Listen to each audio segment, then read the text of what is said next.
Welcome back to FPL Therapy, the weekly podcast hosted by me, FPL Raptor, where each week we are joined by a different guest. And for Game Week 5, we have one of my favourite guests from last season, Charlie, who at the time last season was top 500 in the world? Something like that. Something like that, crazy. And in the past few seasons, you've had 3 top 10k finishes, but 2 of those have been inside the top 2k. You didn't quite manage to sneak into the top 1,000 last season, but still 1,011th. I'll leave Charlie's X down below if you want to follow his journey, because clearly a top manager. Charlie, how you doing, my friend? Very well, thanks. Thanks for having me back on. Yeah, slightly different situation to when I last came on. What did you say to me just now?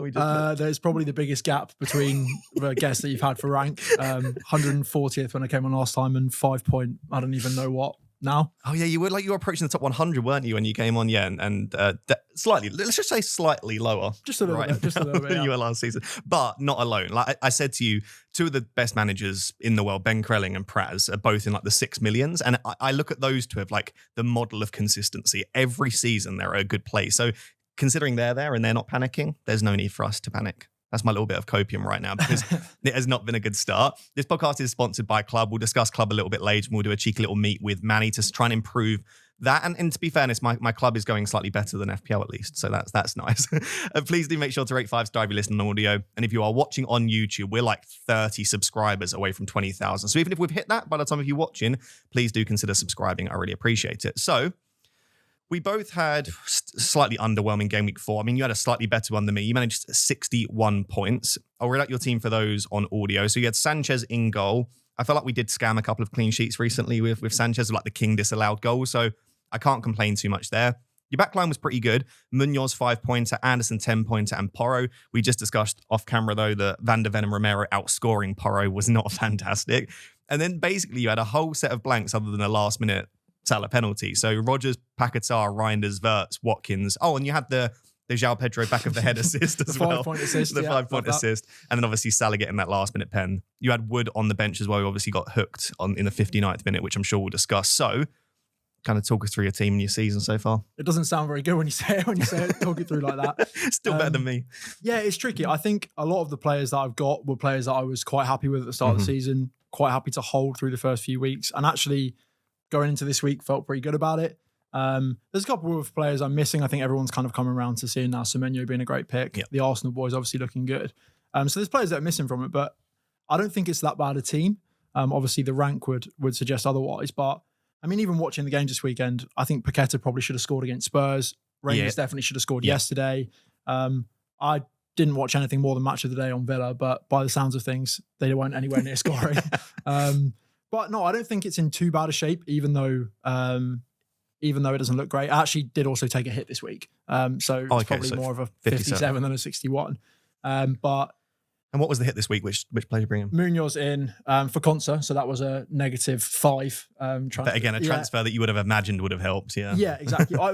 I think I made a mistake on Munoz at the start of the season. I spoke about him quite a lot in pre-season about how I just should have him. He's someone you can put in at the start. He's basically plays right mid. His numbers are so good. And then I didn't go with him. So with a plan to wildcard quite a long time away, I thought I'm just going to take the hit now, get Munoz in. Obviously he returned, which is great, but Consa then getting 6 didn't help very much. And conceding over 2 XG in that game. Yeah, exactly. Yeah, like you had a Paquetá big chance missed, a Reinders big chance missed, Pedro Porro and Munoz both created a big chance. So I'm not sitting here saying that you should have got a massive green, but you're looking at possibly 4 extra returns there. And in my own team, we'll discuss in a second, I had a Porro big chance created to a Kudus big chance missed, and a Munoz big chance created to a Mateta big chance missed. Yeah.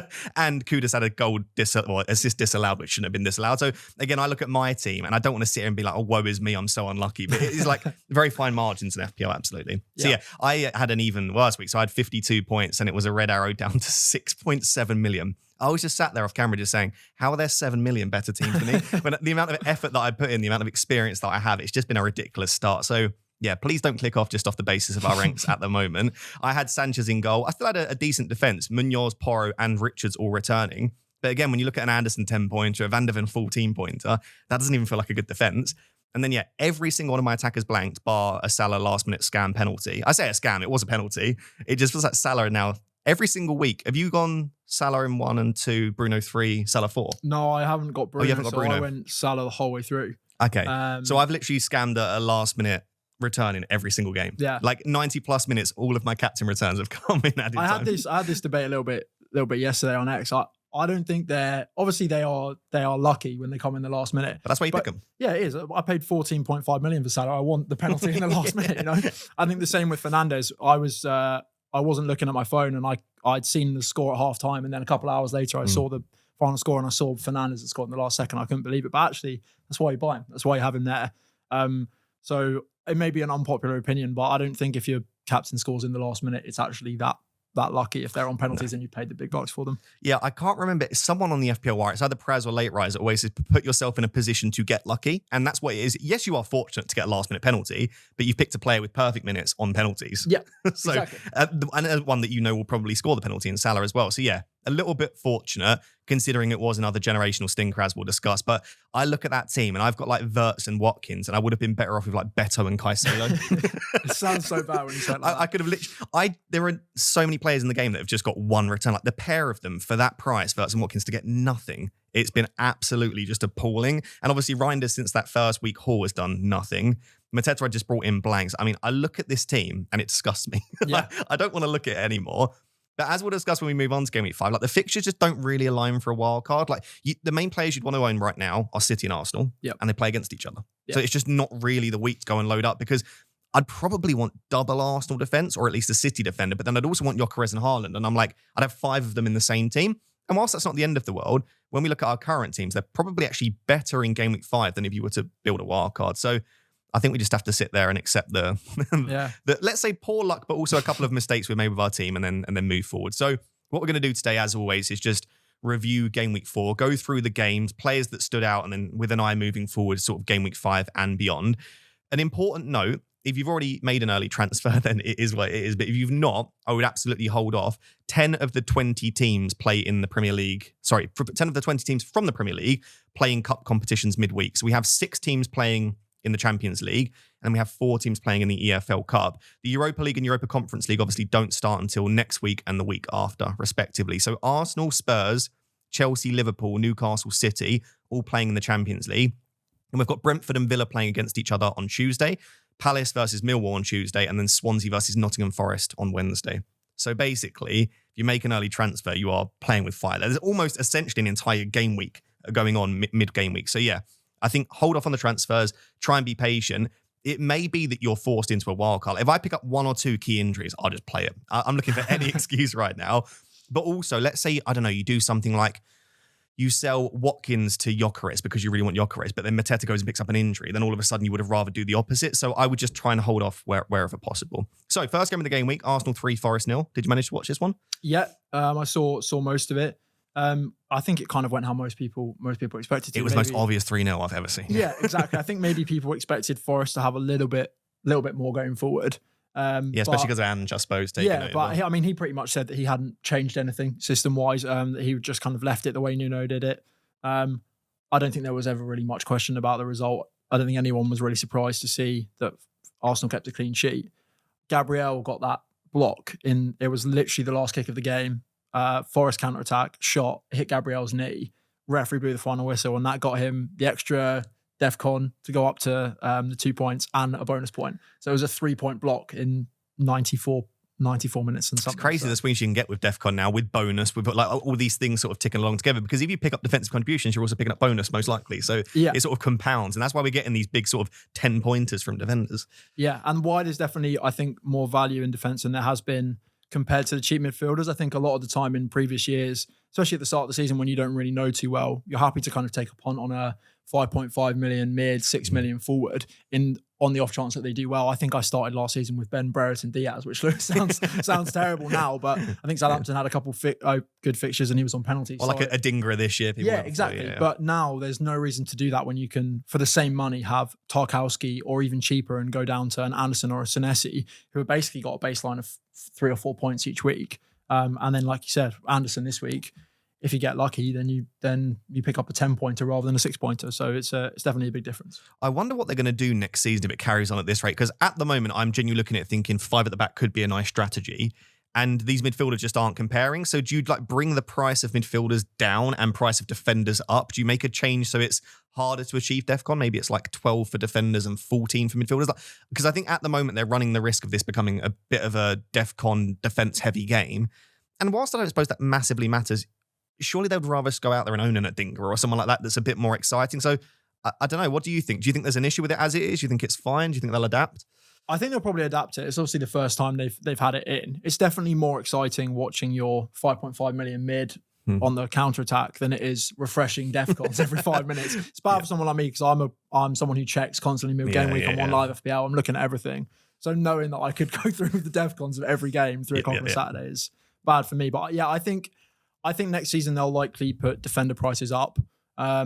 Obviously, there's some historic data on what DEFCON's been like, but until you kind of see how it affects people who are playing week by week to what percentage owned players are, until you kind of see that actually happening, you can't really price them very well. So people like, you look now, Senesi is underpriced.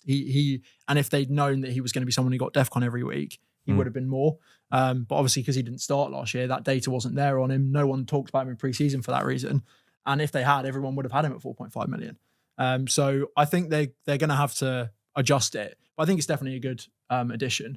It definitely gives us something else to think about. And I think this season, more than ever, there's so much variety in teams. In teams, in strategies with chips and stuff, which obviously they've changed as well.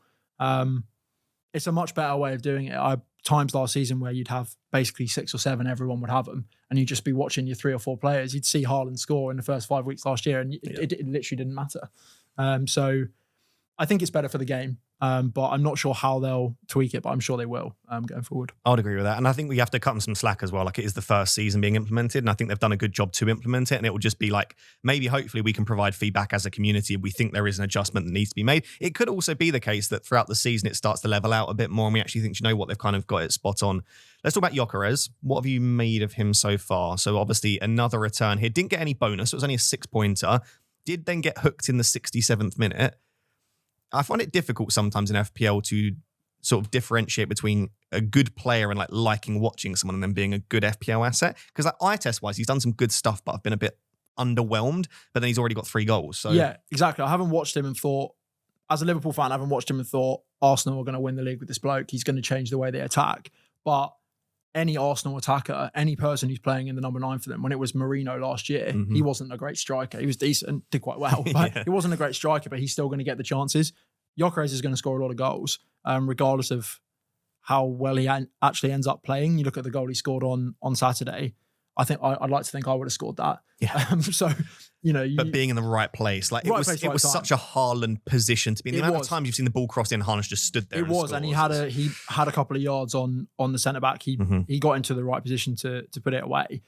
I think he's a good pick. I think we're going to see the 70-minute subs quite often, especially once Champions League gets going. There's games every 3 or 4 days, and I still think Havertz is probably Arteta's kind of teacher's pet. I think he's a favourite. So I do think that he'll be a minute's risk when Havertz is back.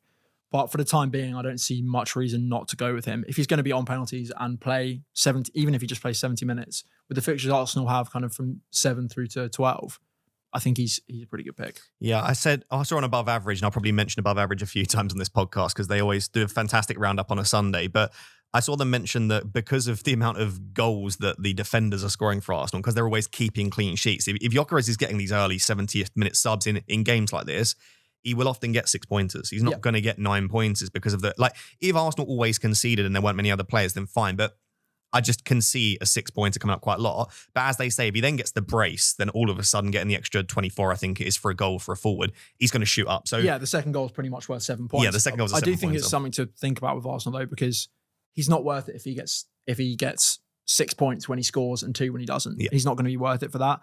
And Arsenal are just going to keep so many clean sheets. I kind of kicked myself looking back, even though they had these tough fixtures at the start, for just not just going Raya and Gabriel, because it was kind of obvious. I think everyone's probably kind of looking at what were we doing? Like we've been saying for years, they've got the best defensive data in Europe, and then we just went, no defenders. Yeah, whenever I wildcard, whenever that is, I'm pretty sure I'll put Raya in and he'll just stay there until double game week season comes around, I don't see any reason not to just put Raya in and lead him. I do think he's probably the best defender right now, just simply because I could foresee a little bit of rotation with the centre-backs now. They've got enough options, and the ones that do step in just always look fantastic for Arsenal. Mosquera's been brilliant. Yeah, and even like Kivior when he stepped in last year, because they're so system-based and because Arteta is such a fantastic defensive coach, it doesn't look like a huge issue.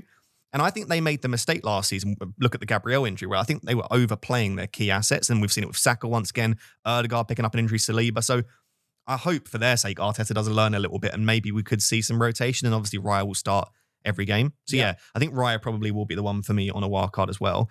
Eze and Madueke were brilliant. They were very good.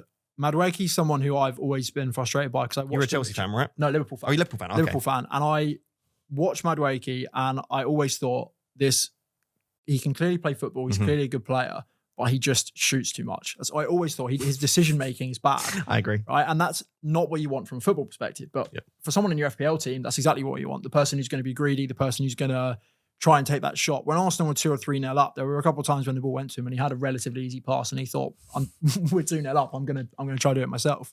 But he looked really good. He looked brilliant for England as well, an international break. I think if he starts every week, he's a better pick than Eze. But obviously, when Saka's back, he won't. But I watched Eze on Saturday and I thought he's going to be absolutely brilliant. I think he's much more likely to be nailed than any of the other. I think he'll play more minutes than Gyökeres as well, even. He's such a good player. They spent so much money on him. I just think Eze is going to be, off the left as well. He's so much better than Martinelli in that position. Madueke's got to fight for it. Gyökeres will have to fight for it against Havertz. But the gap between Eze and Martinelli is huge, I think. I just think I agree with that, by the way, but I think without a couple of injuries, I can't see myself buying Eze or Madueke, just because obviously if Saka comes back in, I don't see any of those other wingers playing as the number 9. It might be like Havertz versus Gyökeres. So then it's Eze, Madueke, Martinelli, Trossard all fighting for one spot in the team.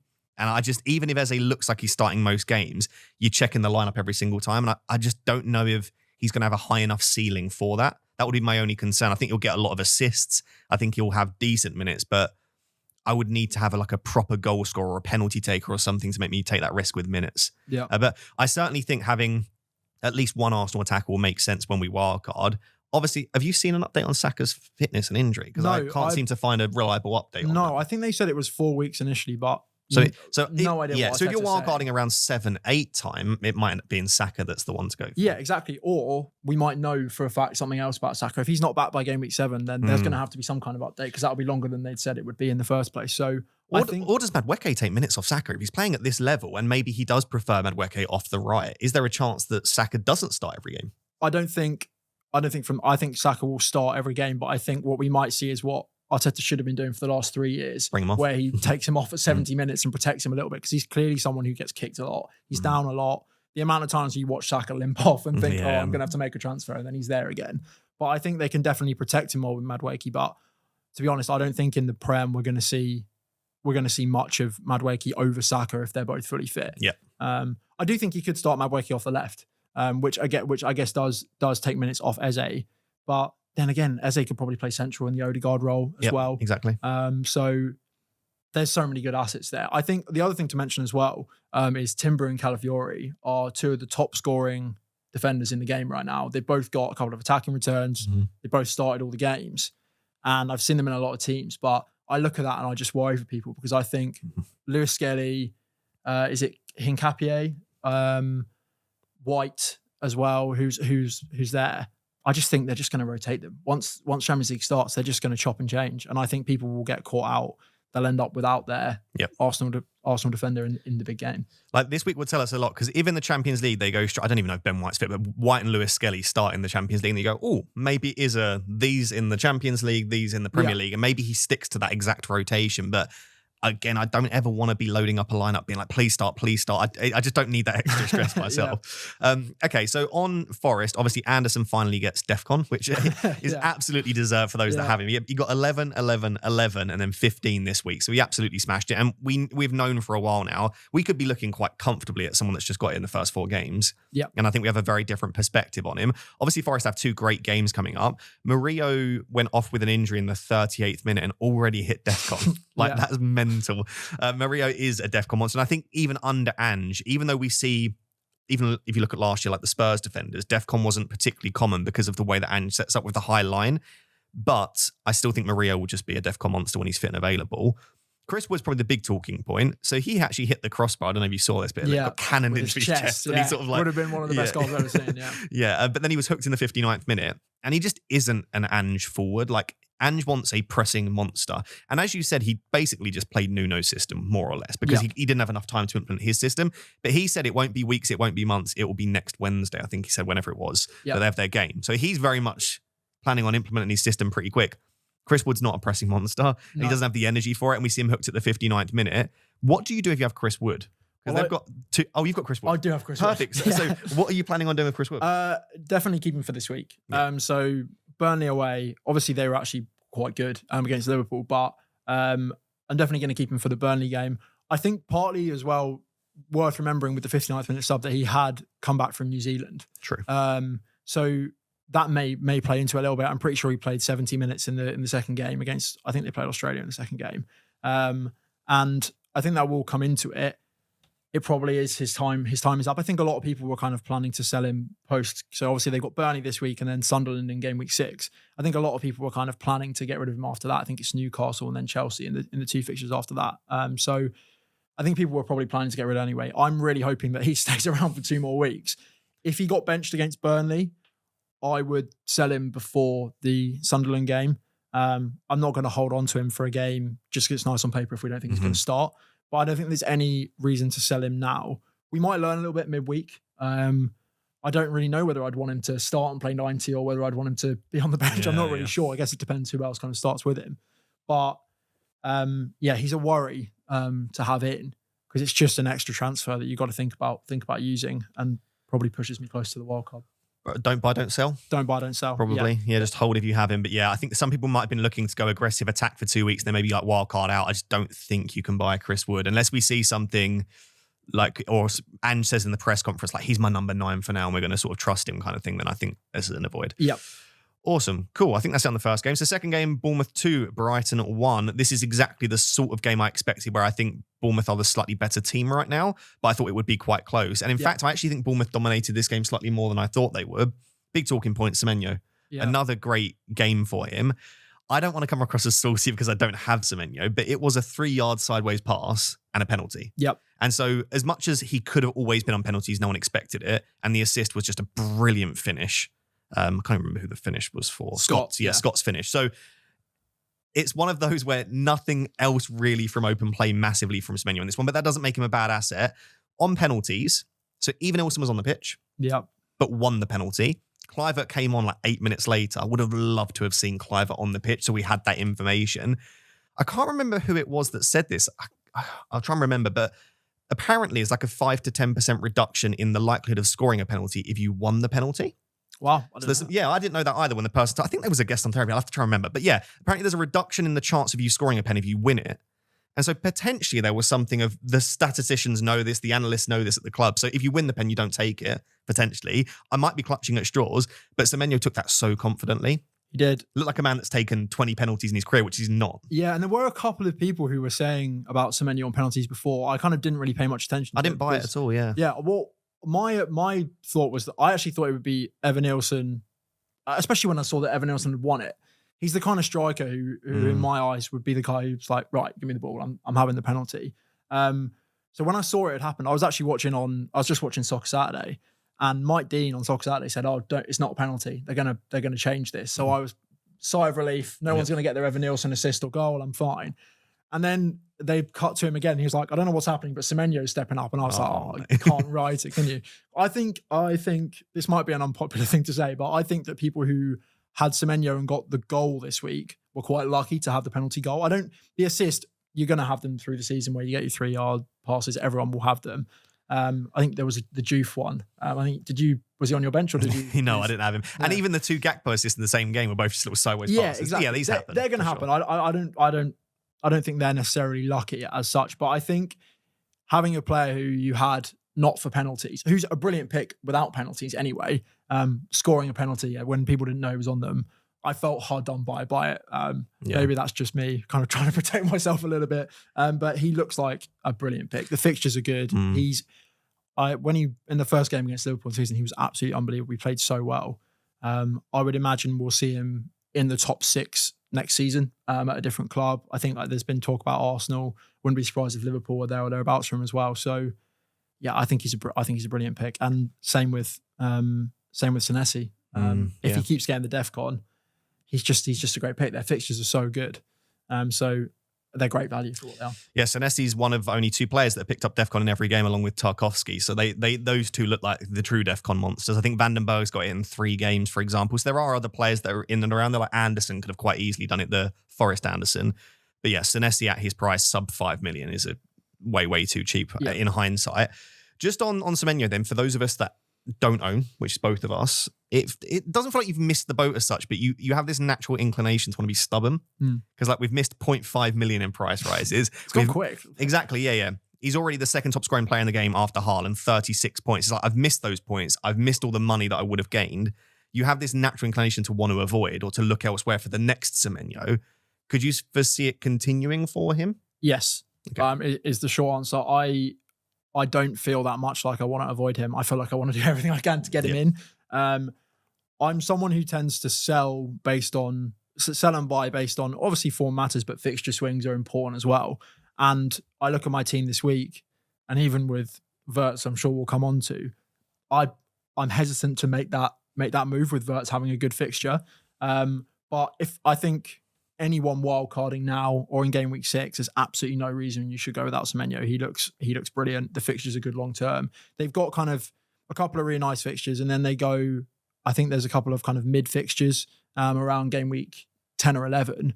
But then I think they pick up again 12 through to 15. I think we've got them here somewhere. Yeah, so Bournemouth's fixtures are... So, interestingly, they've got Newcastle, obviously, in game week 5, who are comfortably the best defence in the league so far this season. They've only conceded 2 XG.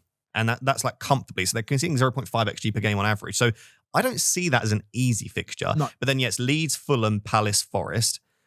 I then look at that, though. Again, the first 3, Leeds, Fulham, Palace, have all defended quite well this season. So I think they're good fixtures, but not exceptional fixtures. Then it goes into City, tough game. And then, like you said, they pick up around 13, 14. Yeah, I think they have 3 I think they have West Ham and a couple of other... West Ham in 12 and then a couple of really nice ones. So you could keep him conceivably for like 20 game weeks. Exactly, like that. Yeah, which I think is a selling point for him, whether you're on wildcard or whether you're playing to wildcard really late.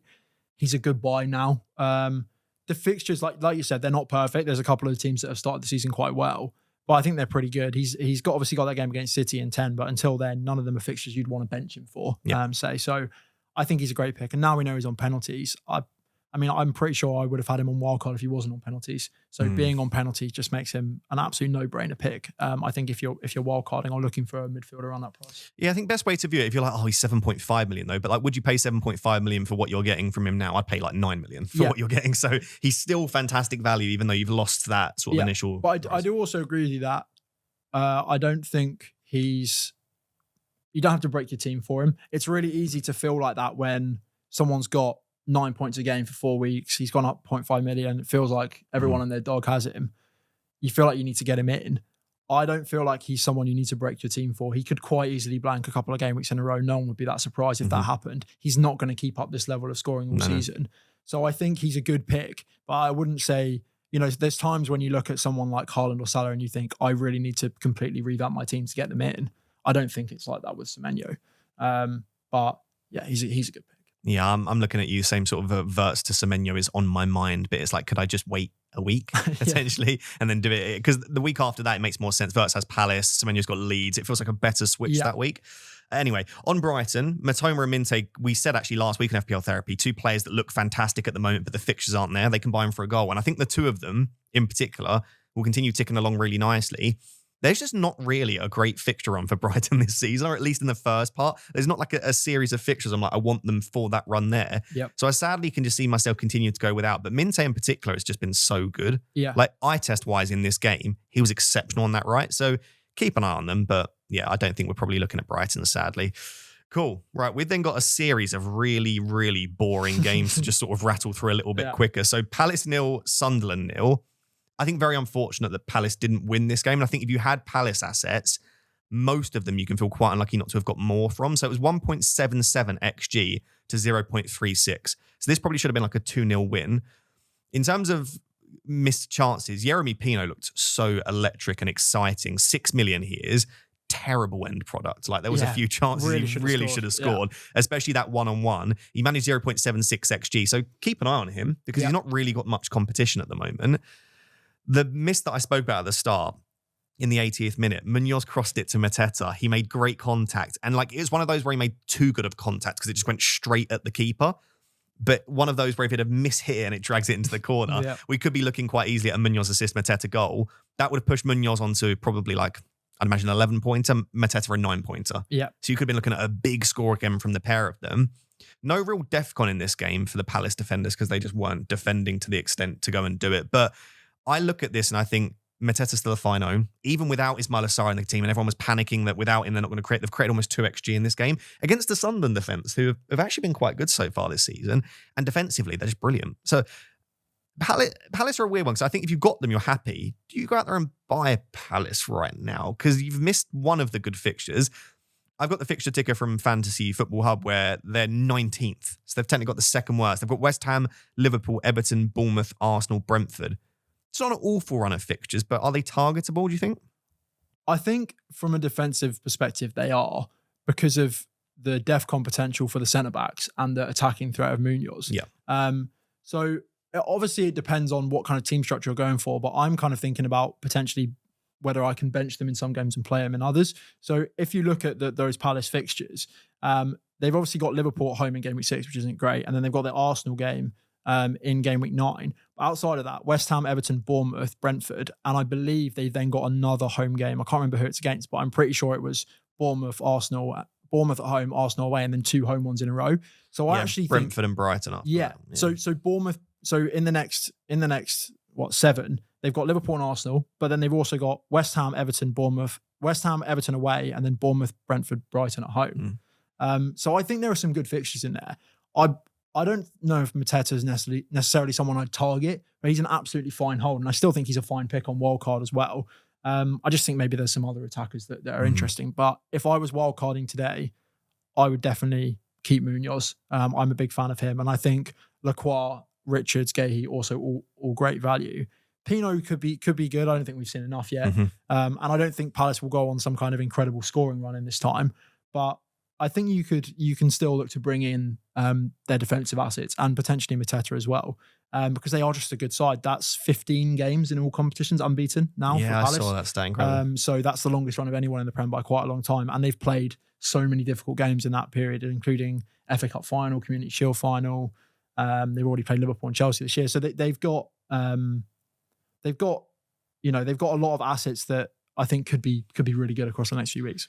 Yeah, I would agree with that. Just again, a team that's hard to beat. That stat shows it. Like teams to do very well to score multiple goals against them, and they will get their clean sheets. So yeah, I don't mind it, and I do think Lacroix, Richards, Gahey do offer the value. If you're like, I can't squeeze Munoz in, I think Lacroix could arguably be the pick of the bunch at that price. Yeah, he looks like he's going to get DEFCON a lot of the time, and like you said, even if Palace do lose, it doesn't look like they're going to ship 4 or 5, which kind of makes Lacroix's floor kind of 3 or 4 points if he's getting the DEFCON every week, which is great value for 5 million when you also get that 10-pointer for the clean sheet. So I still think they're decent picks. You don't need to rush to get them in. You could probably wait until after the Liverpool game now. Yeah. But yeah, I think there's some decent assets there. Cool. Another 0-0 game. This one, I think, slightly more to talk about potentially, just in terms of like it wasn't a 0-0 game at all. So Everton 0, Villa 0. The XG for this game was 2.08 for Everton and 0.54 for Villa. Emmy Martinez had an absolute 10 out of 10 stormer, and I think he needed that to get the fans back on board. Just to read out some absolutely horrifying stats if you're a Villa fan. Villa are now 20th for XGC this season, so they are the worst defence in the league, and they're 19th for XG. So the second worst attack and the worst defence. They're the only team in England's top 7 divisions not to score a single goal, and also not look like they're going to score a goal. They look like they could have played for an extra sort of 180 minutes and they probably still wouldn't have scored. So it's not like if I watched like Kudus, I was like, I felt a bit unfortunate not to get something. Florian Wirtz, he's picking up some promising positions. You watch Watkins and Rodgers and it's like, I don't feel like a goal or an assist is coming. And I actually said this last week on FPL Therapy. The longer you keep them, the worse it gets because you're more than tempted to keep them in your team because they've got Sunderland and Burnley in the next 3 games. And also you get this feeling, and this is a terrible feeling to have because it's backed by nothing. It's terrible logic, but it's like, surely they won't keep on blanking. Surely at some point they'll score a goal, or surely at some point you'll luck an assist out of somewhere. But so you just keep keeping them. And I said again ahead of the Everton game, I wouldn't be surprised if this is the week Rodgers and Watkins go big, and they still didn't. So what do we do? I mean, you've got the pair of them. Yep, I've got them both. It's been 16 million of rubbish so far. But I'm going to keep them for Sunderland. Like I'm going to keep them for Sunderland. I'm going to have them for the Sunderland game. I can't sell them before Sunderland. But Sunderland have been good as well. And this is the difficult thing. It's like, I'm not saying don't target Sunderland. It's still viewed as a good fixture, but would you be surprised if Sunderland put in a decent performance to stop them from scoring many goals? No, I wouldn't be that surprised. I wouldn't be that surprised if that happened. I think based on what's happened so far, you couldn't be that surprised by it. But, you know, if I was predicting the game, I'd still probably go 2 or 3-1 to Villa and back them to win it. Watkins and Rodgers are both far too good footballers to not do anything all season. They're not going to do that. Watkins, I don't know exactly what the numbers are, but he's got 25 odd returns every season for the last 5 seasons in FPL. I'm not worried about him. He's far too good. Rodgers, the same. I think the worrying thing actually more so has been Rodgers has actually played quite badly. Watkins hasn't really had much by way of chances. He's had a couple, but nothing clear cut. I think they've had 4 big chances this season total. But Rodgers has actually been quite poor in general. He's lost a lot of ground duels. He looks off it. Mm-hmm. I saw an interview yesterday with Emery after the game, and he was kind of smiling and saying, I know how to fix it. And I was saying, oh, brilliant. Could you fix it then? Yeah, fix it. If you could have done that at half time, that would have been wonderful. But I'm going to keep them for Sunderland and then reevaluate again before the Fulham game, because I think if I wildcard 6, then I would go without them. I'm happy to just get rid of them. Mm-hmm. But if I don't wildcard, I'll probably end up having them somehow through to after game week 7, because the fixtures are there. And, you know, I looked this morning, Watkins 8.8 million. Great value for the fixtures. Has he gone down again? Yeah, it went down again last night. Sake. So he's great value for the fixtures coming up.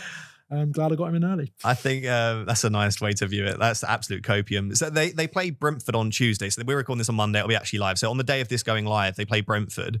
I would imagine both teams go fairly full strength, like to win a trophy. Absolutely. If they struggle again, that might give us a bit. Or if they score a few goals, it's like, at least we know it's bloody possible for Villa to go out there. So I think it's quite nice that this is an all Premier League tie, because I want a bit more info on Brentford, actually, because I think I've been sort of quietly impressed at points, which we'll discuss. Yeah. And I'd quite like a bit more info on Villa. So that's a game to keep your eyes on.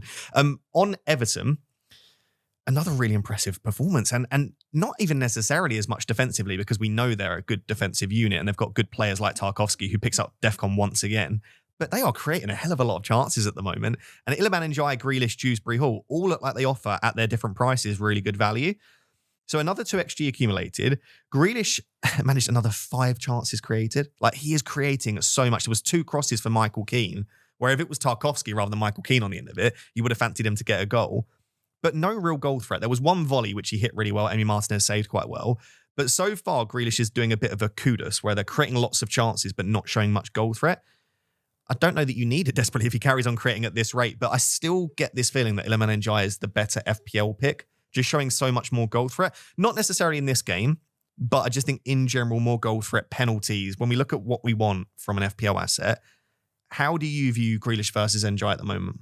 I said a lot in the build-up to this week that it was pretty much 50-50, and that I'd probably lean towards Grealish just because maybe kind of history bias in remembering how much I loved having him when he was at Villa, and he looks like that player now. The flair as well, the form, He's given that license to kind of do whatever. Obviously, he did have that to an extent under Pep, but you're always worried with Pep whether you're going to get hooked early, whether he said something the other day about it was the first time he'd started 3 Premier League games in a row for like 5 years or something, 3 years or something. So, I'm not too sure on whether he's going to outscore Ndiaye, just because Ndiaye with the DEFCON as well. So this is just kind of out of nowhere. No one was really expecting it.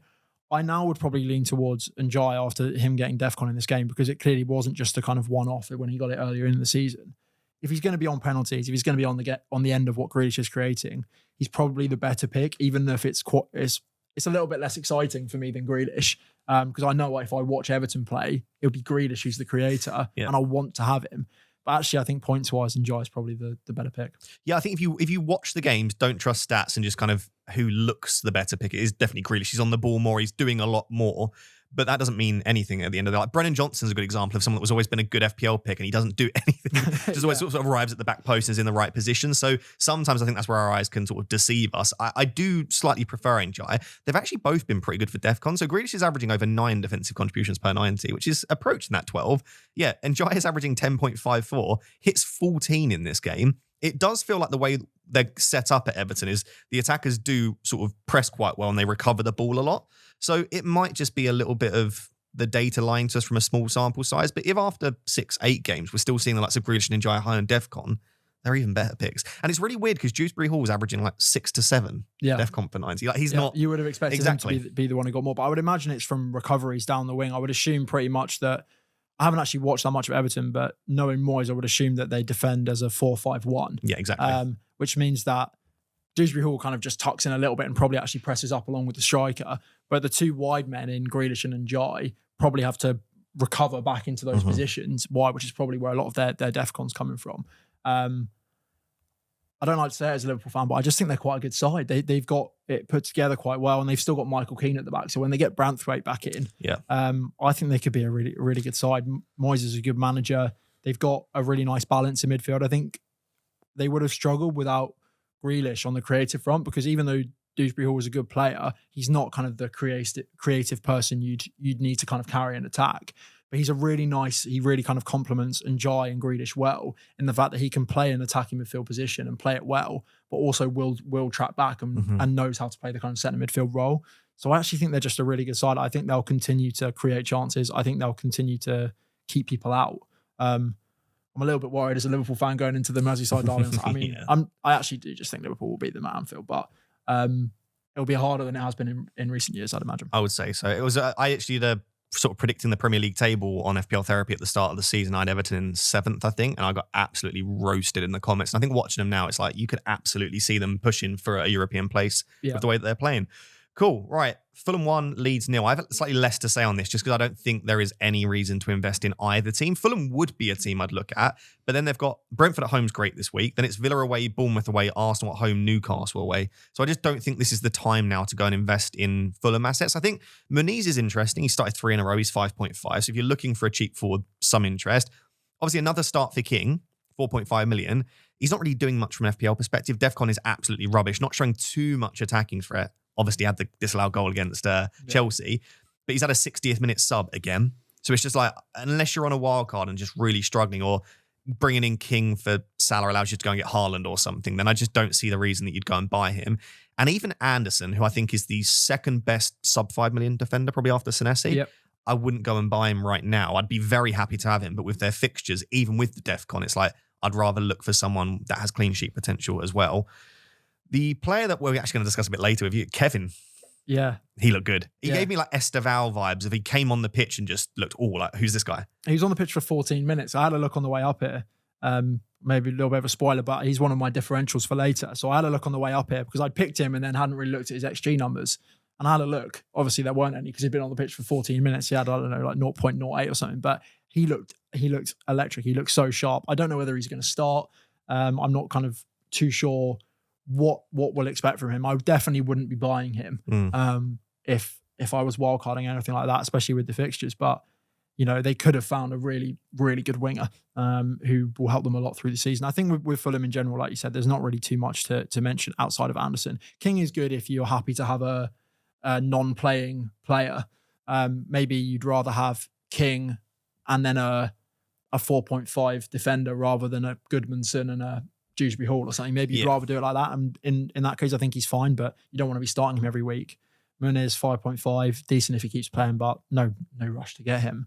And yeah, Leeds, you can have your, what was Goodmanson doing? It's one of the best headers I've ever seen. It's incredible. I don't think I've seen one like it. You've seen them before where people head it into their own net, but he looked like he aimed it there. I think so. He was blocked. His vision was blocked. So he obviously wasn't expecting it. You know, when the ball then comes at your face when you wasn't expecting it. And I think he's just sort of like turned like that. Yeah. But it's just the perfect. He's guided it into the far corner. It was a great header. That would probably be own goal of the season. Yeah. On Leeds, though, the only thing I will say on them is I think very unfortunate in this game. It was 0.85 to 0.79 XG. So all in all, this is a 0-0/1-1 kind of game. Yep.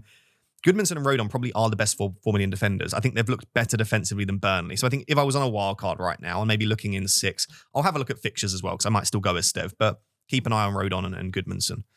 I think also Perry got injured for Leeds. So they had Carl Darlow in goal on Saturday. He made an absolutely brilliant save. Otherwise, Kevin would have had a 35-yard scream. It was an incredible save. Stopped to go in the top corner.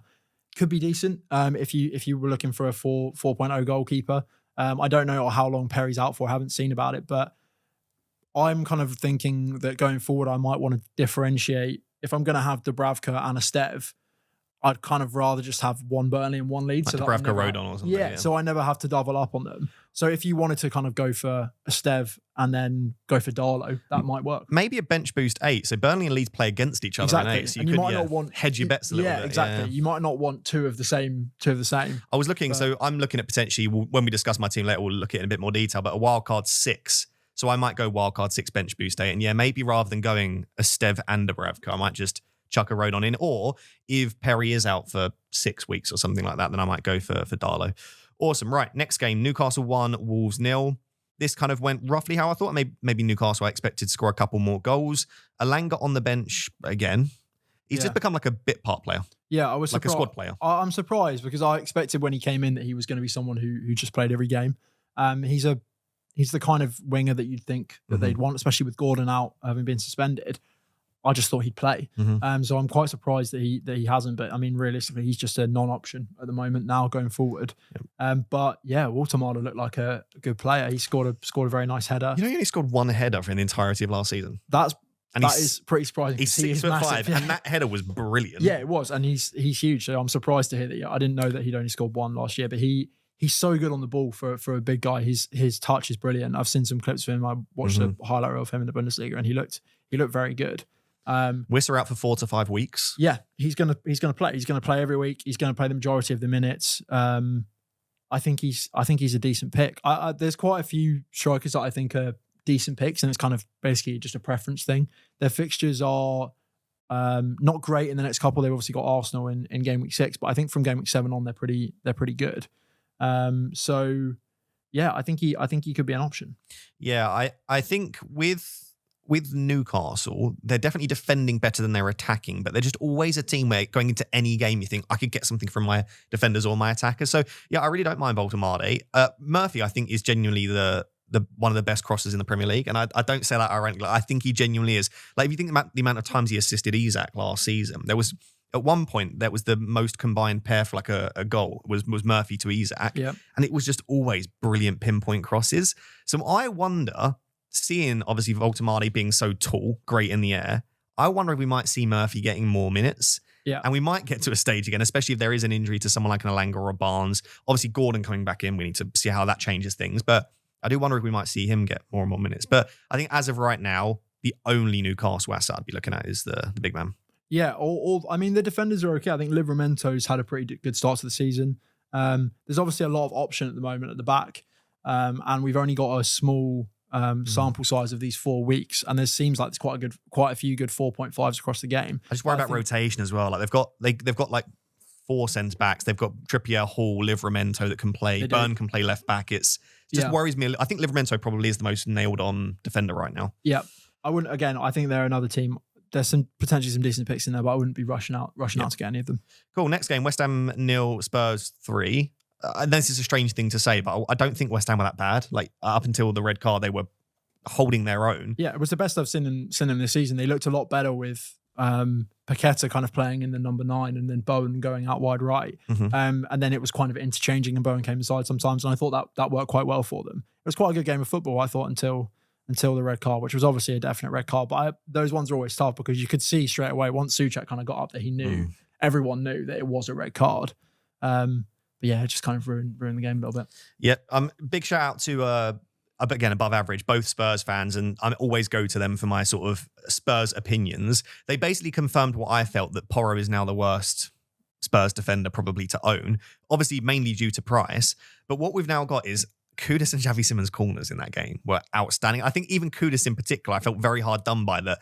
Not one of those corners ended in something. And obviously he had the disallowed assist for the Romero goal, which was just... I can't believe it is allowed. I have no idea what they were. So Van der Ven gets shoved in the back and he then lightly touches, was it Walker Peters, who then falls on the floor. Yeah. If you're going to give a foul, it was probably more for the shove on Van der Ven. Yeah. But neither of them were fouls. It's just a contact sport. Like, you've got to leave it to some extent. So I'm saying this as someone that doesn't particularly like Spurs, and I know I have Kudus, but I don't see how on earth that is disallowed. I don't know if they've... I'd be shocked if they don't say that was a mistake. I haven't seen anything from PGMOL. I think they're just going too heavy. And we all want the ref to have the final decision, but they're going too heavy on the clear and obvious, don't overrule the ref. The ref's had an howler there. That's just not a foul. So I get it. They want to stick with the ref as much as possible. But that should have been a Romero goal, Kudus assist, in which case Kudus looks a little bit better. Romero's come away with a monster haul at that point. But Romero and Van der Ven now are better options than Porro, because not only has Porro lost set pieces to Xavi Simons, so Porro won't take any set pieces now, but Kudus and Xavi Simons are whipping in the ball with such speed that Van der Ven and Romero are going to get more attacking returns. So I don't know that I'd use a transfer selling Porro to Van der Ven or Romero. I would advise no one picks Porro now if they were bringing in one of them or on a wild card. It's just not worth it. Yeah, I feel the same. I actually looked kind of last minute at selling. So I sold Konsa to Munoz for a hit this week, but I looked last minute at doing Porro because I just thought long term. I think he's also got a chance of being rotated. They've obviously got Udogie on the bench as well. So I don't know if he's necessarily completely nailed. He obviously wasn't last season. So yeah, I don't think he's great value at 5.5 when there's others around there. He's fine to have on your team. He's not, but I just don't think he's the best use of funds right now. For sure, like there are bigger issues to sort than Porro, but if I needed to free up $1 million right now, I can tell you one place would be potentially selling Pedro Porro. A lot of hype at the moment around Paquetá, and I kind of understand it, right? FPL Harry brought him in, so everyone is obviously interested. Yeah, I did him. I got him in as well. And exactly, you brought him in as well. But you can understand why, right? Penalties, DEFCON, minutes. That's not enough. Like, you need open play stuff and you need them to at least be creating chances and getting chances. But those three things together immediately just make someone worth the consideration. He's 5.9 million. He starts this game as the false nine, and he has a left-footed shot from about 6 yards out, which really should have gone in the back of the net. Yeah, he's Bruno, but for West Ham. He's a West Ham Bruno. And people might not like that because they don't like Bruno. So maybe that's not the best selling point for Paquetá, but I do understand the... Yeah, I just think he's good value for 5.9 million. It's really not a lot to spend. And the fixtures over the next few weeks aren't that great, especially if you've got to play him every week. But I think everyone is kind of in a situation now where they're aware that it's not just going to be their first 11. They're going to move players in and out, especially with moving 4.5 defenders in that have a really good chance of points. So I think he's a pretty good pick. I kind of bought him with the intention of playing him. I'll play him this week as well, and then I won't play him away at Everton or Arsenal in 6 or 7. And then from 8 through to 11, they've got brilliant fixtures. I think they've got Burnley, Leeds, Brentford, all in that little run. Yeah. Up to game week 12. So I think he's a decent pick. I don't think he's someone that you need to have on your team. I don't think he's someone that everyone's looking at thinking of how am I going to get to Paquetá. But I think for 5.9 million, he's pretty good value. I think especially if you've not used your wildcard and you're going to use it late, or you've already used it. I think if you're wildcarding in the next 2 to 3 weeks, which I'm now leaning towards, he's not a great buy, I don't think. But I think, if you're pushing it a little bit later, I would absolutely understand that.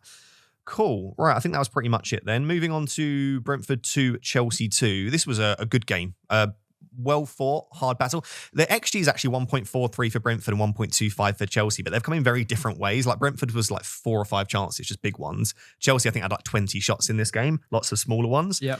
Brentford looked much more like Brentford, is the kind of best way that I could summarize how Brentford looked. It looked like a Brentford kind of performance, and I think they are starting to settle down a bit post Thomas Frank, Visser, and Burma were leaving. Yeah, I think they're definitely looking a little bit better. I also think, I know that he doesn't have the best reputation in the country, but Jordan Henderson is just such a good signing. That pass was an incredible... It was a brilliant pass, and he's such a good signing. He's such a quality player. He's so good to have in the side for... There's a lot of things that we don't see, watching a game that you don't hear, watching a game of him organising the team, always being in the right place at the right time, what he's like in the dressing room, probably gives them that stability that they've lost by losing their captain, their manager, their best players. I think he's a really good signing for them. And yeah, I really hope they do well, because it would be a shame for them to lose Mbeumo, Visser, Frank, and just kind of disappear back down the football pyramid. Yeah. I think everyone's enjoyed having Brentford in the league, and it's good to kind of see, that's the Brentford away has been a tough fixture in the last couple of years. You know that you're going to get chances, but they're going to come at you as well. And I'm glad to see that that's kind of continuing. But I think also Chelsea played a completely different 11. Yeah. They were a different side. So I think I'm not really reading into it too much from a Chelsea perspective that they had a relatively poor game, because they didn't start with a lot of the people who would usually start. And who knows what's going to happen now. Palmer's remembered how to score from open play. He could just go on a crazy run. I wouldn't be surprised. Yeah, Palmer was absolutely electric when he came on. It was Palmer of last season, the start of last season. You know, when you feel like he could score 6 goals in 3 minutes. And he should have had another one. Kelleher made an absolutely brilliant save. He absolutely should have scored that one as well. And then there was a cross from Garnacho where I think that was for the Caicedo goal, where Palmer was a metre away from meeting that on the volley. And again, he's the sort of player you'd expect him. He could have come away with 3 goals. Yeah, he could have done. And he's the kind of player that will always have that ability because he's such a good footballer. That was why we didn't want to sell him at the start of the season. It was like, you don't want to sell Palmer because even if he blanks 6 games in a row, the 7th game could be 5 goals in a game. Yeah, exactly. I wish I hadn't sold him. I mean, I said before we started that if I'd not changed my team or 5 minutes after the game we won deadline, I would have more points now for free transfers and I'd have Cole Palmer, which I really wish I had done. João Pedro, I find this difficult because João Pedro is just a brilliant asset to own. I think he is a player that will continue to get points. I feel slightly salty as a non-owner, just simply because I think overall he's been good, but not as good as the amount of points have suggested. Like, expected assists can be a bit of a naff metric. Like Watkins, we saw in one season had 12 assists from 3 expected assists. So I understand it's not the best metric, but 0.17 expected assists, one of those bouncing off the back of his head when he was looking the other way for this week. It does feel like the 3 assists have been a little bit fortunate. And also the bonus points as well. I saw on above average, they were like brilliant performance. You can understand why he gets bonus. They both had him. So I think there's a bit, I don't see why he got the bonus in that game. I didn't see much from him. And I think his total bonus in that game was 26, which in any normal game doesn't get you close to bonus. So I think he's great. I think he's fantastic. If I was on wildcard, I'd absolutely have João Pedro. He's comfortably top 3 forwards to own in FPL. I also think he's been slightly fortunate to get the number of points he has. Yeah, I think that's fair to say. Also, they played West Ham in that game where West Ham just completely decided not to play football. Yeah, and he got 15 points in that, which has obviously done a lot of the heavy lifting. I think there's a real tendency from everyone, myself included, at the start of the season to overdo it on what we see in the first kind of 3 or 4 weeks of someone, because it's the only data that we've got in front of us. We all use it to whatever extent we do. But actually, it's such a small sample size and you really don't know the patterns and the way things are lining up until we get further into the season. And I think someone like João Pedro, he's not going to keep up going like this. But I also think he's probably just going to tick along, similar to how we kind of maybe expected him to at Brighton, where he's just going to kind of get an average of 5 or 6 points a week and tick along quite nicely like that. So I think he's good value. I'm quite happy to have him in. Caicedo, let's talk about Caicedo, because I feel like he's one of those where loads of people told me at the start of the season, I'm going to go with Caicedo. And I was like, I just don't see it. Like, I think if you're going to go for that, go for Anderson. Like, carries more attacking threat. He's already on 2 goals, only managed 1 goal last season, and I think 1 goal the season before that in the Prem. So already beaten those 2 seasons. He's also averaging 14.75 defensive contributions per 90. In the last 2 games, he's managed 23 and 17. There's only 1 game where I think he achieved 8, which is drastically removed it. If he'd have performed at his average, we're looking at a player here who's hitting 15 to 20 defcons a game and showing a bit of attacking threat and playing in a team that scores goals and keeps clean sheets, by the way. I wouldn't be surprised if Caicedo, and this isn't knee-jerk, it's just based on what we're seeing, I wouldn't be surprised if he's 170-point season. If he just hits 4 points each week with the defcon and the 2 appearance points, he's already hitting 150. Plus clean sheet point, plus the odd assist, plus the odd goal. Obviously, he won't hit DEFCON every week, but we are looking at, he could approach 200 points. He's the kind of player that I just look at him and I can't pick him. Yeah, I feel like I can't pick him. But is that a mistake? Because the man is just smashing it. I would imagine it's someone that, as FPL kind of changes over the next couple of years with the DEFCON and people get more used to it, that he'll become far more popular, and players like him, Anderson, who are going to pick it up every week. I mean, or they just need to increase these players' prices to $7 million. And then, he probably does need to be a little bit more. But I guess actually, if none of us are going from at 5.5, then they don't really need to put him up that much. But like you said, he's the kind of player where for the last few seasons, one of my mates have messaged me and say they're starting with Caicedo, and I just think, what are you watching? What are you doing? They're saying they need someone to protect their back line in FPL, and I'm thinking, you don't need him for that. They'll be fine. But he looks like he could be a good pick. Chelsea have really nice fixtures. Again, someone, if you don't have to play him every week. Or if you do have to play him every week, so what? It doesn't matter if he's got a bad fixture, he's going to pick up the DEFCON. You can't really knock anyone from having him. Small sample size, so I need to see more. Enzo's a really interesting one. So in the previous games, Enzo had been getting 3 and 4 DEFCON per game. He hadn't been getting close. Then in this one, he hits 14. Yeah. And I was surprised with the first 3 game weeks. But then the data last season, I think he would have hit defensive contributions on 3 occasions only. So I think given that, and given that Enzo isn't as advanced as a Palmer, he's not on penalties once Palmer's back, doesn't take all the set pieces, I think there's enough reason for me to say I'd probably, for the million saving, go Caicedo over Enzo. But if Enzo starts to increase either his output or DEFCON, then I think there's a discussion to be had, because I do think Enzo's offering some decent value. I still think you could look to go to a Neto or someone like that as well. Yeah. Cool. I think also, just to mention on Chelsea as well, didn't really have much of an influence on this game, but Cucurella is picking up such attacking positions. But also was on the bench. Yeah. Also on the bench, which I would assume is international break more than anything else. And resting him for a big game midweek. But is it Munich they've got? I think Bayern Munich. Yeah. So, yeah, I think partly that. I expect him to play most of the games, but every time I watch him play, I just think he's getting into such attacking positions. I'm expecting to see 4 or 5 goals, probably a couple more. He's probably going to get 10 attacking returns this season. I think he's very good value, and being overlooked by a lot, mainly because people started with Sanchez and you don't need the double up.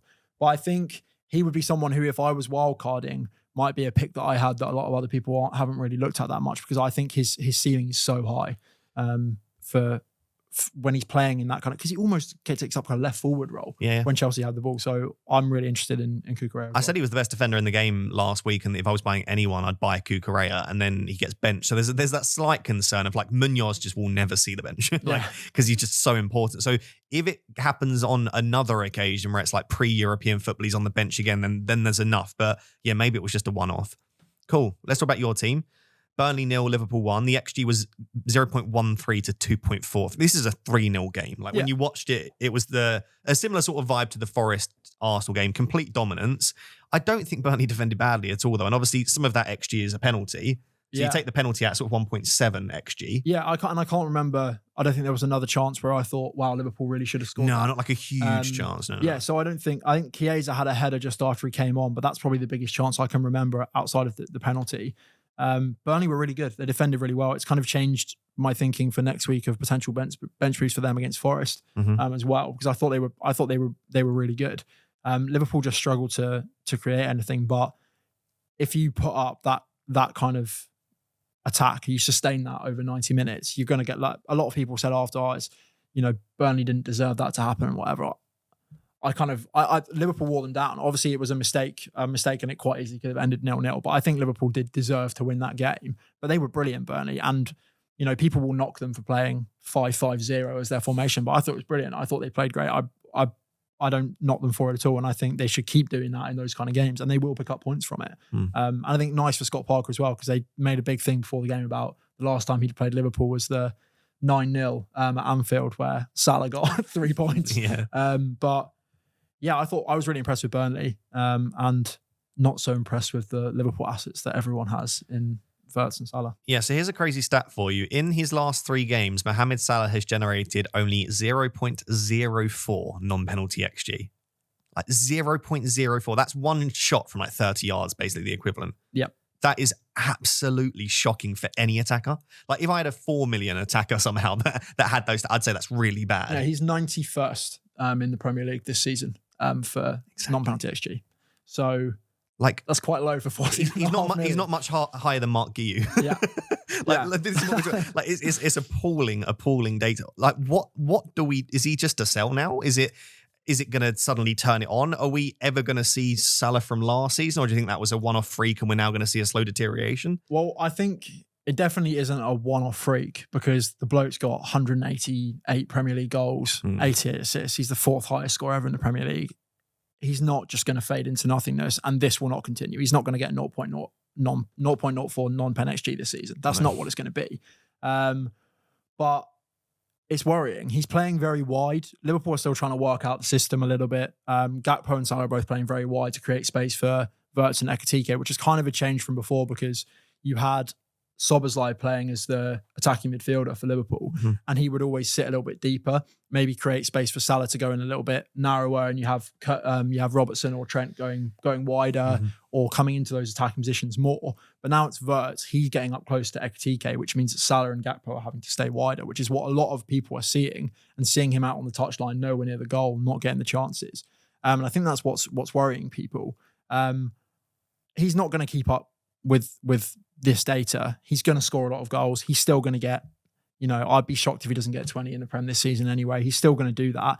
I don't think he'll do what he did last year. I don't think he's going to get 28 goals and 18 assists or whatever it was. So is he worth 14.5 million is the question then? Because if he only hits 18, 20 goals and 10 assists, it's still fantastic, but it's not the heights of what we need. It's very dependent on the fixtures and when you want to have him. Obviously, he's going to miss Liverpool's best run because he's going to be at AFCON.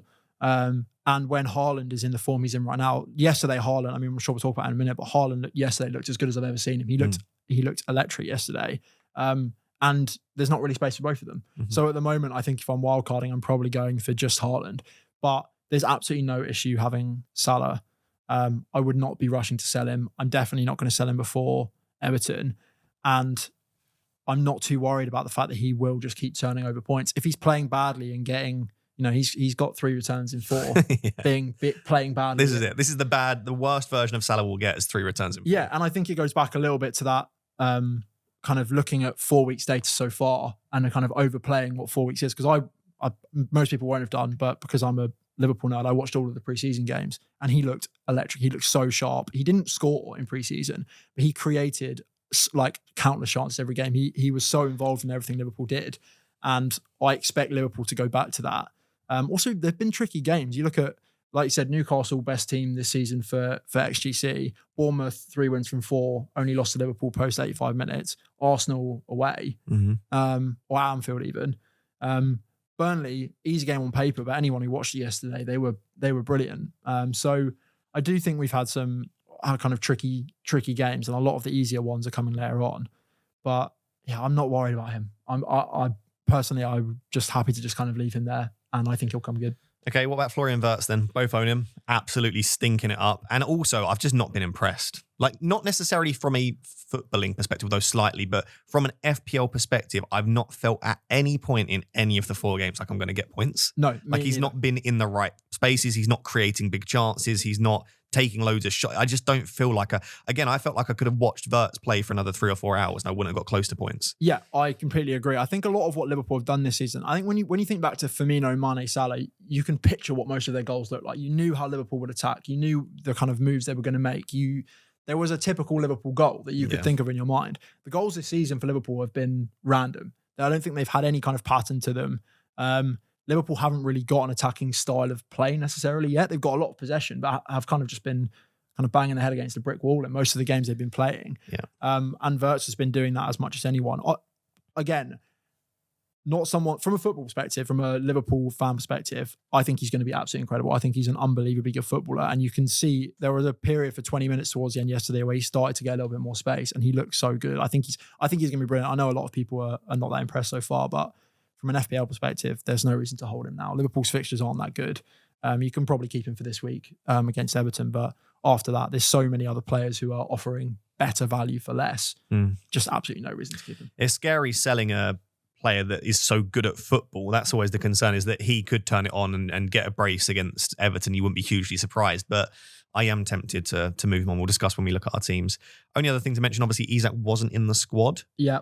Ekitike still gets hooked very early for Chiesa. That seems to be a common trend, that substitution. So I probably would say no to any Liverpool attackers right now. Yeah, I wouldn't bother. I mean, Gakpo could still be great value at 7.5 million. If anyone had told you he would start the first 4 games of the season, we probably all would have had him. Oh, yeah. Even though I guess we did kind of know to an extent. But Isak, unsurprising, won't start against Everton, will probably be in the squad. I think Slot said he might get 45 minutes against Atletico Madrid on Wednesday night.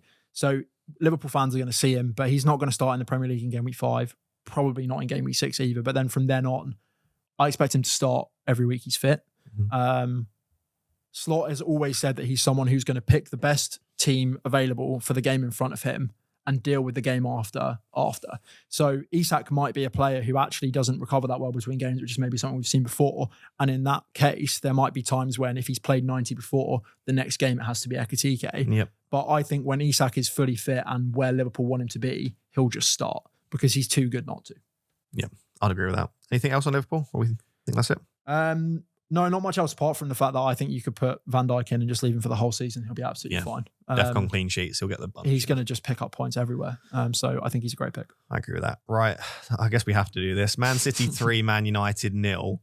Interesting. So I'll read out the XG first because I was surprised when I looked at the XG. 2.63 for City, 1.52 for Man United. So this was probably like a 2-3-1 game or a 3-2 game based on the XG, which either tells us that XG is fake and not real, or tells me that my eyes are broken, because I watched that and I thought this could have been like 8-0. Yeah, I was the same. I mean, straight to my, I can think of 3 big chances missed straight to my mind. So 2 for City. So Haaland's one where he kind of waited a second, then dribbled it onto the far post. Oh my, yeah, from like 3 yards out with no goalkeeper. And I was Reinders owners screaming, just let Reinders smack it, because he was stood it right there.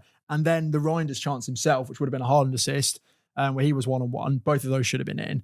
And I wonder how much XG the Mbeumo chance was. Not the one that Donnarumma made the incredible save for. The one that was twatted at him. The one that was smacked at him. But from an XG perspective, he was stood on the edge of the 6-yard box. I think it was like a 0.6 XG. So yeah, it must have been a pretty good chance XG-wise. But yeah, we mentioned it. Haaland was on another level, scary levels. I think similar to what you kind of saw at the start of last season when he had his like 17 pointers back to back. It's like that could go and get 5 goals. I don't think I've ever had less doubt of someone scoring a 1-on-1 when that ball went through. It was just a goal. Yeah, there wasn't I got any. Up and walked out the room. There was absolutely no doubt in my mind, and I would imagine other people's, that he was going to. Or you knew exactly where it was going. You knew he was going to open his body up, put it into that far corner. It was always going to be that goal. He looked brilliant.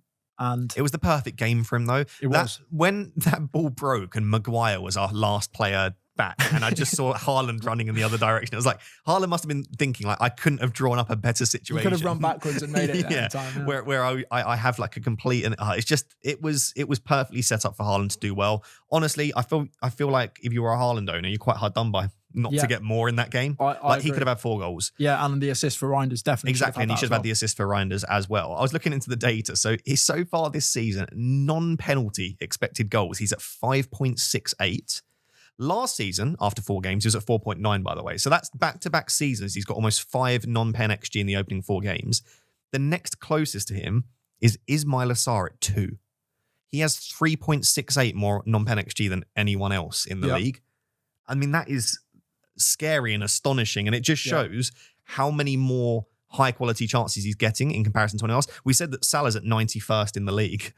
Yeah. Haaland is not only first, but by 3.5 goals. Yeah, I think it does show that, and it shows, I mean, he's going to keep getting those chances. It's not going to change. He probably won't against Arsenal, but other than that, he's going to get those chances. It also shows one thing that we've kind of noticed in the Premier League this season, which is how much more defensively minded and better defensively teams have been. So I had a look at it on Saturday, because after we had those 2-0 and the 1-0 for Fulham, I felt like there'd been a lot more clean sheets. So I counted up last season versus this season. Okay. And so far this season, before yesterday, so how many clean sheets did we have yesterday? Another 2. So there have now been 31 clean sheets in the Premier League in the first 4 weeks this season, and there were 18 after 4 weeks last season. That is a huge difference. 13 clean huge difference in clean sheets. That's why we want to play 5 at the back as well. Yeah, exactly. There have been 5 0-0s compared to 1 last year. And obviously the 2 of them were on Saturday, and we almost had another one. So I think in general, I can't remember who it was. Someone on X was saying about how it's difficult for them to gel straight away. They're not necessarily, a lot of the big teams have completely revamped their teams. And so maybe that's partly to do with it. Ismail Assar's been injured, so he's only played 3.5 games, and he's second. So I think it's a real trend across the whole Premier League so far that the attack's been quite poor, which is probably leading us to think that defenders have maybe been a little bit better than they will be over a longer period. But Haaland's just breaking the system somehow. He's just a completely different player, and he's unbelievable. I think he's the best striker I've ever watched. Especially when you watch him yesterday. Like, I think in general, I would have kind of gone, yeah, I can understand. But when you watch him yesterday, it's like, it's just scary. Like physically just demand, you just watch him and you think, there aren't many players where you could just watch and just think they can score. And they spoke about it as well. He had the kind of 5-minute period where he made like 7 clearances from his own box as well.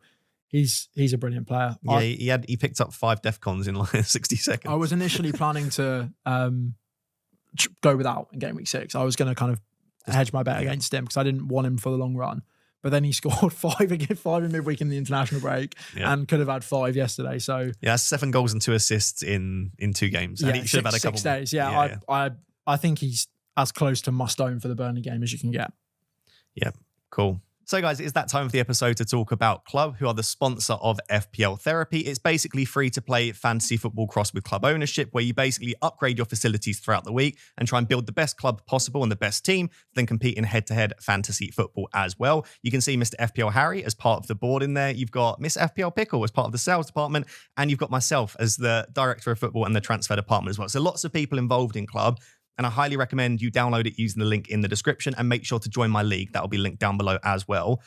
As you can see, my team's pretty decent. I'm slightly over my salary cap, and I actually had my first loss of the season in Game Week 4, which is sad. So not only am I sucking in FPL, but also in Club as well. What we basically do with the guests, Charlie, is we get them to guess who Manny is going to get us. And the way that you get players in Club is by meeting with your agent. This can be any player in the Premier League. Okay, who do you think? I'm going to go for Anthony Gordon. Oh, that'd be quite a nice one, actually. And does he come back this week or is it next week? Would be next week. Okay. Yeah. I wouldn't mind getting Anthony Gordon. I'd probably keep him. Right. I'm going to say Estev. Big boy Estev. Right. Tap to reveal. So base, core, defender. It could be Estev. Wolves. Oh, no. Who's this? Is it going to be Agbadu at least? Mascara. Who should have been sent off, I think, for an elbow to Barnes' face. Yes, I saw that. I thought the same. That was terrible. That was definitely... And for that, I'm going to reject. He wouldn't get into my team anyway. You can see my defense is pretty stacked. But yeah, if you want to check out Club and get involved, I highly recommend it. Lots of people asking, why would I join now? It's Game Week 4. Does it matter because it's already been 4 game weeks? It's weekly head-to-head fantasy football. So each week you got to get against an opponent, and also in the leagues it also orders it by the game week as well. So every single game week there's sort of a new competition, and I'm also doing lots of giveaways throughout the season for people in my league as well. My league code is 3462SK7. So download using the link in the description, join my league, and thank you to Club for the support. Right, next up, just a few quick fire questions. Most of these we've covered already, so you can give me either one word answer or sort of 5 to 10 seconds. Yep, cool. Who is the best captain for Game Week 5? Salah. Would you sell Watkins out of Sunderland or give him one more game? I'm giving him one more game. Is it too late to buy Semenyo now, or is he still a goodbye? Still a goodbye. Would you potentially bench boost this week if it included Dubravka and Estev against Forest? Yes, and I've got that coming up in a minute, I think, yeah. Cool. And early look at Game Week 6, triple captain HAALAND, yes or no? No. Ooh, why not? I think, having watched Burnley yesterday, you can expect them to be exactly the same against City. There's no reason why City can't still score 5. That could still happen. And I wouldn't be that surprised if it did. But this is not the City of 2-3 years ago that break down those teams at will. We don't know how good they are against a low block. We do know that it will give HAALAND less touches. He'll be on the ball less. He'll need someone to find him in the middle. Yep. And Liverpool tried that all day against Burnley and couldn't find the man in the middle. Obviously, HAALAND's a better player than anyone who Liverpool had in there, and you wouldn't be surprised if he scored a hat-trick. But I think there'll be better options later in the season from that run from Game Week 13 to 19, where Liverpool and City both have brilliant fixtures, where you can potentially captain them in more open games. I always kind of prefer a midfielder as well, just because if they both score 1, HAALAND gets 6 and the midfielder gets, 7 at least, maybe 8 with the clean sheet point. So I'm not looking at triple captaining HAALAND in Game Week 6. I'm glad you've said that, because I'm looking at maybe wildcarding in 6, and one of the things putting me off is that I also wanted to triple captain, so maybe I can get away with it. The other thing I wanted to mention, we spoke about this at the start of camera, you were saying that there is a reasonable chance that we might get a double game week later in the season. And so a lot of people are asking about free hit at the moment when there's a potential opportunity to use it. And we're saying actually maybe now free hit 6 isn't the one because you do want HAALAND for the long term. Yep. So what was this other opportunity where there might be a potential double in the first half of the season? So I'm not one of those fixture gurus who knows it, who works out for myself, but I was reading about Ben Crellin saying about it. So Palace play against Millwall on Wednesday night in the Carabao Cup, which is in the 3rd round.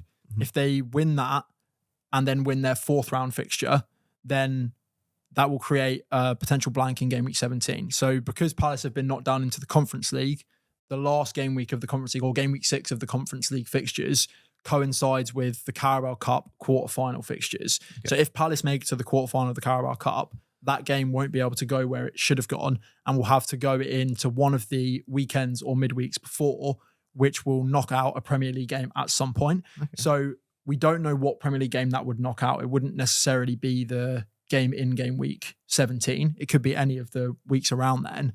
And it won't obviously just affect Palace because whoever they're playing against in that week will also have a blank.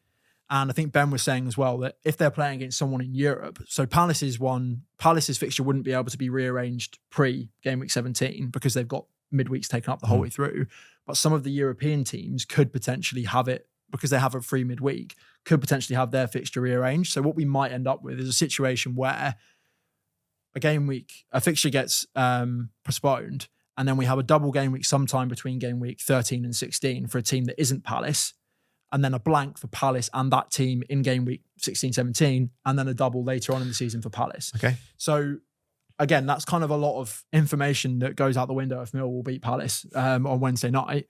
But it's just something to keep in mind. I think free hit wise, I think a lot of people played it this week and quite successfully. But a lot of the players that you've got on free hit in game week 4 or that you might want in game week 6 are players that actually you might want longer term. So maybe it makes sense to play the wild card now and hold on to that free hit to help you maneuver around if there are blanks and doubles close to Christmas.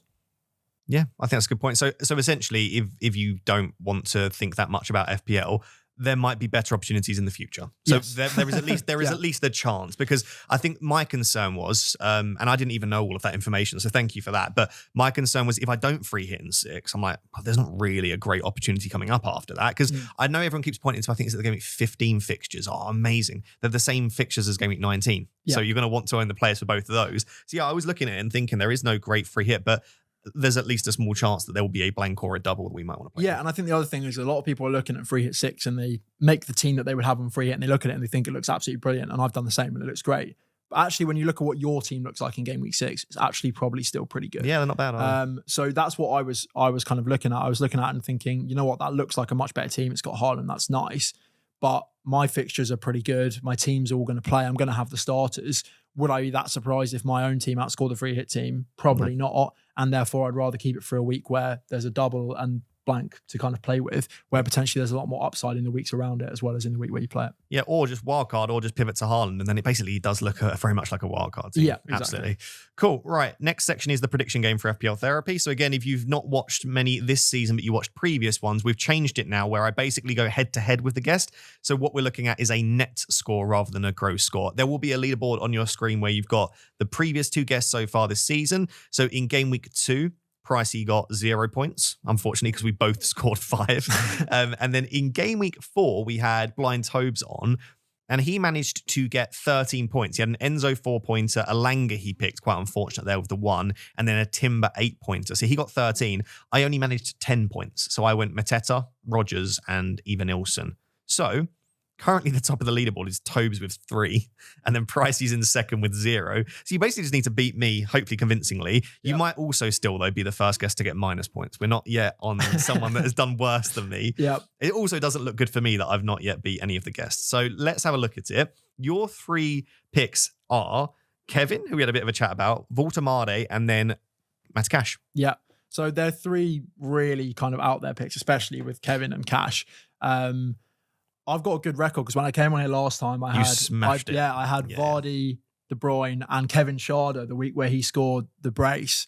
So I got like 40 points or something from my 3 players. So lots to live up to. But so basically, everyone should buy Kevin. Is that yeah, pretty much. That's what I'm saying. So Kevin, I don't even know if he's going to start. By the way, this is Fulham Kevin. We're not calling like Kevin Schade. This is Fulham's Kevin. Yeah. Fulham's Kevin. I don't know what his name is. They also were going to sign someone else. Oh, they were going to sign Tyreek George, and then their wings would have been Kevin and George, which I thought would have been quite good. But yeah, he just looked brilliant. I wouldn't be surprised if Marcus Silva just throws him straight in because of how well he played in the game at the weekend. He just looked really exciting. He could have had an absolute screamer. I think he's quite a fun differential pick. Brentford, decent side, but not great defensively. Fulham are going to get some chances. It's at home. I think he's a decent option. Walter again looked really good. In the game against Wolves, scored the header. I think he's going to keep getting chances. Strikers obviously tend to form plays into kind of them a lot more. He's obviously had a perfect start, had a big welcome at St James's Park. He's going to be a fan favourite because they're desperate to love their new striker after what happened with Isak. So I think he'd be high on confidence. Bournemouth again have defended quite well, but yeah, I think he's a decent pick. He's probably the only one out of the 3 that I would actually consider for my actual team. And then Matty Cash. I mean, I don't know how we've managed to both pick Villa players, but It's that idea of surely. It has to come at some point. Yeah. But he's been taking corners, which I think a lot of Villa fans haven't really been liking, but he has been taking corners. And he's just a defender that likes to shoot. He likes to score from range. I think he scored for Poland not that long ago as well. So, yeah, Sunderland's a decent chance at a clean sheet. I reckon he's got a decent chance on attack and return. So, yeah, he's my last pick.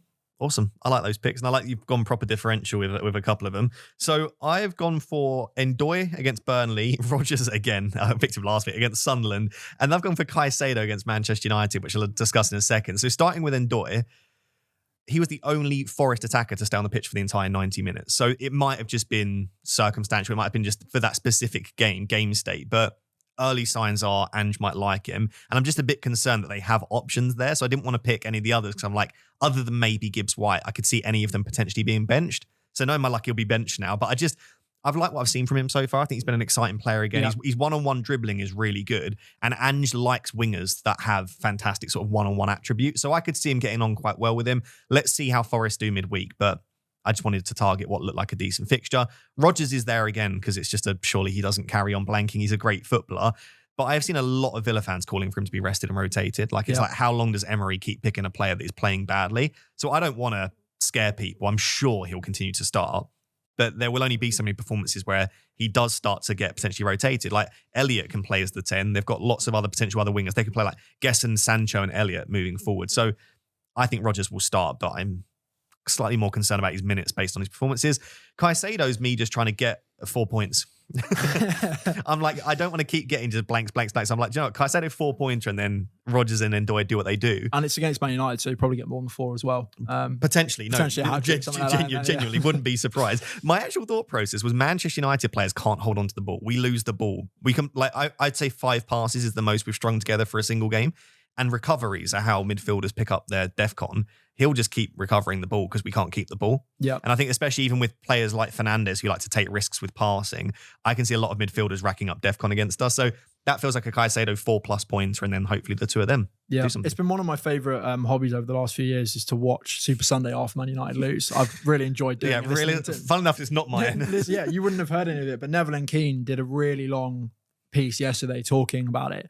And Amorim is absolutely set on keeping this midfield system where he only has the 2 in midfield. And what happens is Mbeumo and Cunha, when he's fit, will drop in and make that midfield a little bit more compact. And Neville said that's all well and good until the game becomes stretched at all. And as soon as the game becomes stretched and Mbeumo and Cunha are further up the pitch, those 2 in midfield get completely left on their own. Mm-hmm. And that's when Man United gets swamped. And he also was saying about kind of how that leaves Fernandes, Man United's best player in the last 10 years, in a position where actually he can't do anything because he doesn't have the support he needs around him. And what you really need is Fernandes in a position where he's going to be able to have a difference for Man United. And he just can't get there. So I completely agree with the fact that midfielders against Man United are just going to run them over. All the time when United are in a situation where they've chasing a game, that midfield gets dragged, the space is in there. And that's why Man United are looking so weak in midfield because other teams are just outnumbering them in the middle of the park.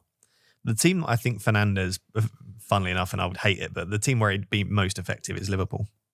It's a team where he's got 2 players sat behind him in one of the only teams actually in the Premier League right now that play with a proper number 10. Yeah. Like where Verts is. If you slapped Fernandes in there, he'd have a field day. Because he's got that support network behind him, you know what I mean? It's just, he wouldn't have to worry about the tracking back as much. I mean, Gravenberch yesterday, I don't know if...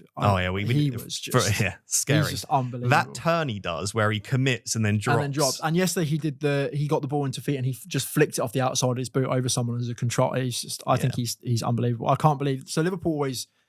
They did the whole, we were going to get Sherman and then we were going to get Bellingham. We were never actually going to get either of them. And it was always touted that the 3rd person on that list was Gravenberch. And then we bought him and he didn't do anything. And everyone thought, well, we've missed the 2 good ones and got the bad one.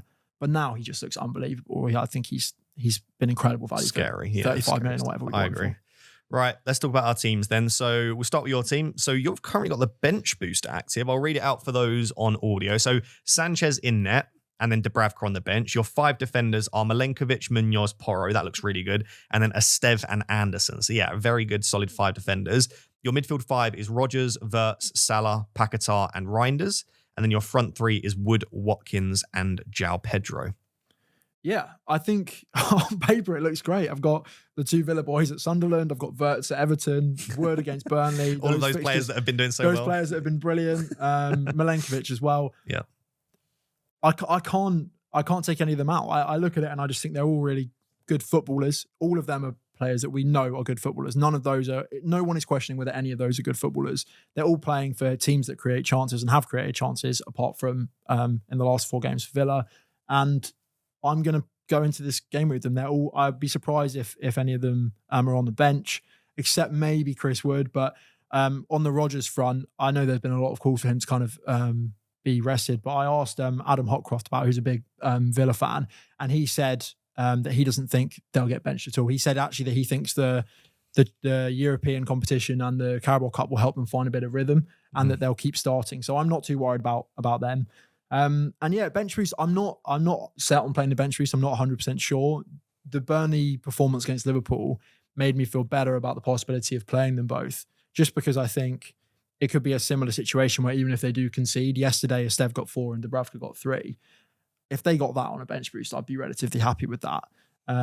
Obviously got the other 4 defenders in Anderson, Porro, Munoz, Milenkovic, happy to start all 4 of those. Yeah. I'd probably actually would have Anderson in the 11 and Porro on the bench maybe this week.